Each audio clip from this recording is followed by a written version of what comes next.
So, you've managed to get yourself a man, but once you have, how do you make sure that you're providing the perfect amount of passion? Now, a good old snog is supposed to be the surefire way, but when it comes to locking lips with your loved one, is it something that you actually get round to doing? Now, Colleen, you love a good snog, don't you? Absolutely. It's better than anything else, snogging. Yes, I couldn't be without it, actually. I just love it. I just absolutely love it. And I think it's quite sad when you've been together a while and all that, you know, especially the snogging side of things peters off, doesn't it? But no, not with me. I grab him every opportunity. And after that card, he's when he's in the office, he'll be on the, you know, be emailing someone really important like that. Trying to snog his face off at the same time. I just love it. I find it so romantic. I find it really, really sensual. So I can't snog Steve while he's working. There's a lot of power tools involved. There could be an accident. No, I think that there's a little bit in all of us with when you're young.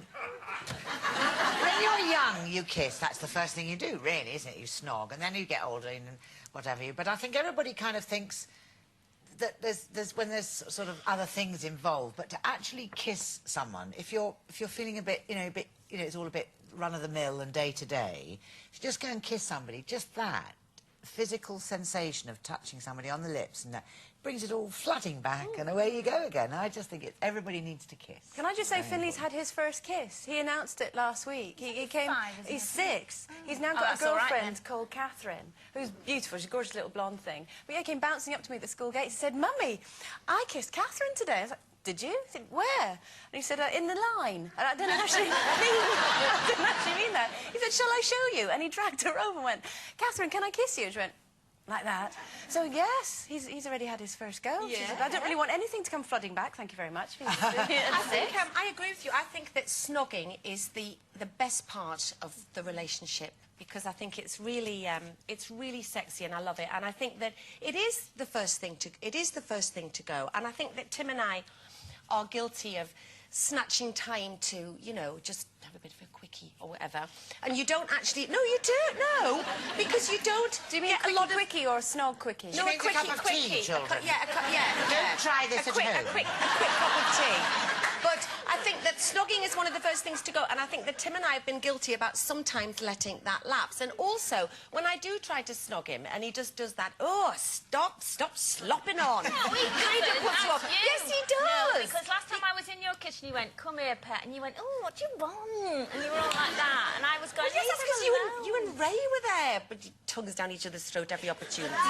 But, I mean, sometimes it's because, you know, you're at home, you've got kids, and it's difficult to sort of keep the passion going. Sometimes, well, to just generally sort of keep the full sort of passion thing going. Sometimes you need to get away. You need to sort of remove yourself from your normal environment. Do you like to go on sort of weekend romantic breaks and this sort of thing? I love to go on weekend romantic breaks. I never go, because I'm actually with Mr. Unromantic, who just never... Did you not hear that lovely poem? No, that was a lovely poem, and, yeah, it was lovely. But a nice weekend break would be quite nice as well. Tim and Ray aren't very good at that. We said before that we'd like to set them a challenge of doing, sort of organising it, because it would be so romantic to have them take the lead. Yeah. Whether or not I would allow that to happen, I don't know. Well, you wouldn't. I would. Would you? I would. I'd let Ray organise it. Yeah, I think I just would be worried that he'd forgotten something. Mr. Spain did at New Year. He said, I've organised for us to go to Paris for New Year's Eve. I went, "Oh, don't waste your money. I can't be bothered." Linda! I'm sorry, but it seems such a waste of money. But also, Linda, as well, apparently there was some sort of survey or whatever out and said, you know, most people go to Paris because it's the height of romance, and that's the place where most people row and fall out. Yeah, but I'm not bothered about Paris or anywhere like that. I mean, I live, you know, an hour away from the Lake District, which is beautiful, and I think it's more romantic to go into a lovely little B&B with a big log fire and all of that. But half the time you go and then you end up talking about the kids all the time. Yeah. That's the thing. You've got to almost stop. Yes, you've you got do. to relax, though. You've got to learn to... I must say, it is important to learn to cut off. You really, truly have to put that behind you. You know, mine are older now, obviously, than... Louis and Kira, but you must, I think, it's very good to just... Because sometimes it's a bit of a shock to be faced with the one you love when you've usually got all that background stuff going on, isn't it? It is. It's quite nice, though.